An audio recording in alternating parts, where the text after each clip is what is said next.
Break के बाद आपका एक बार फिर से स्वागत है और फिर से हम शुरू करेंगे। हम अपने दर्शकों के सवाल लगातार ले रहे हैं। निवेश से जुड़े हुए, ट्रेडिंग से जुड़े हुए एक्सपर्ट हमारे साथ मौजूद हैं जो उन पर राय भी दे रहे हैं। अब हमारे अगले व्यूअर हमारे साथ जुड़ रहे हैं दिल्ली से त्रिलोकी कौल जी। बताएं, स्वागत है आपका CNBC आवाज पर। कौल जी बताएं।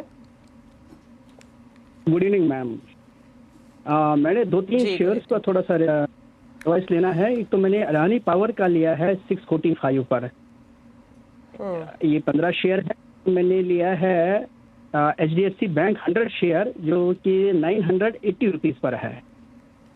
और एक है बेल BHEL, वो मैंने लिया है 54 पर 100 शेयर। इन तीन के लिए मेरी एडवाइस चाहिए। इसको दो में थोड़ा लॉस है कि इनको रखना है या क्या करूं, या आगे चल के इसको होल्ड करूं। मुझे टाइम कोई इशू नहीं है, टाइम मेरे पास है, I can hold it, but if you can advice. बिल्कुल, तो लॉन्ग टर्म के लिए ये होल्ड कर सकते हैं जो 2 से 3 शेयर्स इन्होंने बताए पंकज जी। सबसे पहले अदानी पावर 15 शेयर है, 645 का रेट है, जिसमें हम अभी का जो देख रहे हैं वो लॉस हो रहा है प्रति शेयर 20 रुपये के आसपास। इसके अलावा HDFC बैंक के भी इनके पास 100 शेयर्स हैं, BHEL के भी इनके पास शेयर्स मौजूद हैं। तो ये लॉन्ग टर्म पूछ रहे हैं, होल्ड करने के लिए ये तैयार हैं, बताएं। देखिए दिवाली जी, मैं अदानी पावर की अगर मैं बात करूं यहाँ पे, तो पूरे अदानी के जो स्टॉक्स है उसकी रेटिंग की बात अभी फिलहाल देखने मिली। आज इसके अंदर काफी स्ट्रॉन्ग वॉल्यूम्स जो है अदानी पावर के अंदर देखने मिले हैं। इसमें जिस रेट पे इन्होंने लिया है उस रेट के हिसाब से अगर हम लोग देखते हैं तो इसमें होल्ड करने की सलाह रहेगी। अगर आपका टाइम पीरियड लंबा है तो इसको डेफिनेटली 550 का एक स्टॉप लॉस मेंटेन करके चले। टारगेट ऊपरी लेवल में मुझे लगता है कि 750 और 800 रुपए के देखने मिल सकते हैं। HDFC बैंक की ओवरऑल जो पेडिग्री है, अगर हम लोग बेंचमार्क इंडेक्स के हिसाब से अगर देखते हैं तो थोड़ा कम डिलीवर करता है, लेकिन ये काउंटर काफी कंसिस्टेंट है। बैंक निफ्टी पे सबसे बड़ा वेटेज रखने वाला काउंटर है, तो इसके अंदर जो चांसेस है लॉसेस के काफी कम हो जाते हैं। डेफिनेटली प्रॉफिट के चांसेस भी जो है वो बहुत मिनिमल होते हैं इसके अंदर इन टर्म्स ऑफ जिस हिसाब से ये स्टॉक की मूवमेंट होती है। तो डेफिनेटली होल्ड करके चलना चाहिए इस काउंटर के अंदर। नुकसान जो है वो काफी कम देखने मिलेगा यहाँ पे। और भेल के अंदर जो जिस हिसाब से इनका प्राइस पे इन्होंने लिया हुआ है, काफी बढ़िया प्राइसेस है, लेकिन 260-270 की रेंज से एक कंटिन्यूअसली एक फॉल देखने मिला है। और अभी थोड़ा अगर हम लोग देखते हैं तो 205 के आसपास एक रेजिलियंस नजर आया और वहां से एक रिबाउंड इस स्टॉक में देखने मिला है। मुझे लगता है कि भेल भी लॉन्ग टर्म के लिए काफी स्ट्रॉन्ग काउंटर है। फिलहाल 200 डेमा के नीचे ट्रेड कर रहा है। जब ये 235 के ऊपर ट्रेड करना शुरू कर देगा डेली टाइम फ्रेम की क्लोजिंग बेसिस के ऊपर, तो मुझे लगता है कि ये दोबारा 270-300 तक की रेंज हासिल करने में कामयाब हो सकता है। तो तीनों काउंटर्स के अंदर मेरे हिसाब से होल्ड करने की सलाह रहेगी।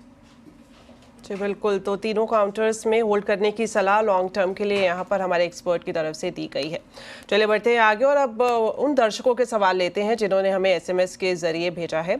तो पहले हमारे जो दर्शक है जिन्होंने SMS के ज़रिए हमें अपना सवाल भेजा है, उनका नाम है KR नायडू जी, मुंबई से हैं और ये पूछ रहे हैं सर कि इनके पास TCS के 50 शेयर्स हैं। इन्होंने 3300 के एवरेज प्राइस पर उसको लिया था, तो किस तरह की आगे लॉन्ग टर्म स्ट्रैटेजी TCS के शेयर्स में देखने को मिल सकती है?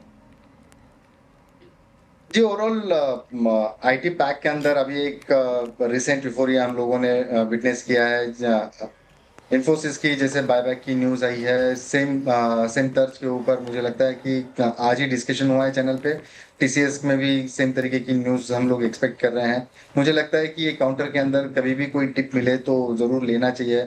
बीच में काफी कॉन्सिक्वेंसेस इसके अंदर झेलने पड़े कि जो लेबर कट है और बाकी सारी चीजों को लेकर ओवरऑल IT में भी इतना ज्यादा तेजी देखने नहीं मिला था। लेकिन अभी जिस हिसाब से IT परफॉर्म कर रहा है तो इन्फोसिस TCS जैसे काउंटर के अंदर खरीदारी की सलाह रहेगी। 3300 का भाव है, कोई रॉकेट साइंस नहीं होगा कि आप इसको होल्ड करें over the period of time. आप नो सरप्राइज अगर इसके अंदर 3600 से 3800 की रेंज देखने मिलेगी तो स्ट्रांगली होल्ड करने की सलाह रहेगी। बिल्कुल, तो IT सेक्टर बेटर परफॉर्म कर रहा है और इसी वजह से यहाँ पर खरीदारी की सलाह भी दी जा रही है। चलिए एक और हमारे पास सवाल आया है, SMS के ज़रिए ही ये सवाल है और ये सार्थक खोपकर जी का है, मुंबई से। इनके पास टाटा मोटर्स के 100 शेयर्स हैं, एवरेज प्राइस इनका 887 के आसपास रहा है। बताएं किस तरह की स्ट्रैटेजी अपनाएं सर ये? ओवरऑल ये पूरे ऑटो स्पेस के अंदर ये अकेला काउंटर ऐसा है कि थोड़ा डाउन टिक में ट्रेड कर रहा है, लेकिन रिसेंट प्राइस एक्शन की अगर हम लोग बात करते हैं इसमें, तो एक डबल राउंडेड बॉटम का एक ब्रेकआउट यहाँ पे देखने मिल रहा है। ब्रेकआउट कंफर्म होते हुए भी नजर आया है। मुझे लगता है कि 705-706 की रेंज में भी इसमें खरीदारी की सलाह रहेगी। स्टैगर्ड वे से आप इसको लेकर चले, हालांकि इनके रेट्स काफी ऊंचे हैं। मैं शॉर्ट टर्म की अगर मैं बात करूं तो मुझे लगता है कि 760-780 की रेंज जो है वो आसानी से अचीव कर सकता है, और उसके बाद में हम ये काउंटर को रिविजिट करेंगे। बट ओवरऑल जिस हिसाब से महिंद्रा के काउंटर्स देख लीजिए, टीवीएस के काउंटर देख लीजिए, उसके मुकाबले ये काउंटर जो है वो थोड़ा सा सुस्त खड़ा हुआ है।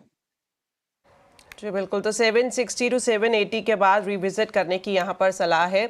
तो इसी के साथ अब वक्त हो गया है आपसे अलविदा कहने का, और सबसे पहले मैं पंकज जी आपको धन्यवाद कहना चाहूँगी, क्योंकि आपने हमारे लिए वक्त निकाला और हमारे दर्शकों के सवालों का जवाब भी दिया, अपनी एक्सपर्ट एडवाइस दी। और साथ ही साथ मैं दर्शकों को भी धन्यवाद कहना चाहूँगी, आपने हमें अपने सवाल भेजे, और इसी तरह आप अपने सवाल हमें भेजते रहिए। हमारा नंबर आपके पास है ही, और हम रोज़ाना अपने एक्सपर्ट के साथ आपके सवालों के जवाब लेकर हाजिर होते रहेंगे। और साथ ही आप सभी को शुक्रवार ट्रेड के लिए बेहद शुभकामनाएं। नमस्कार।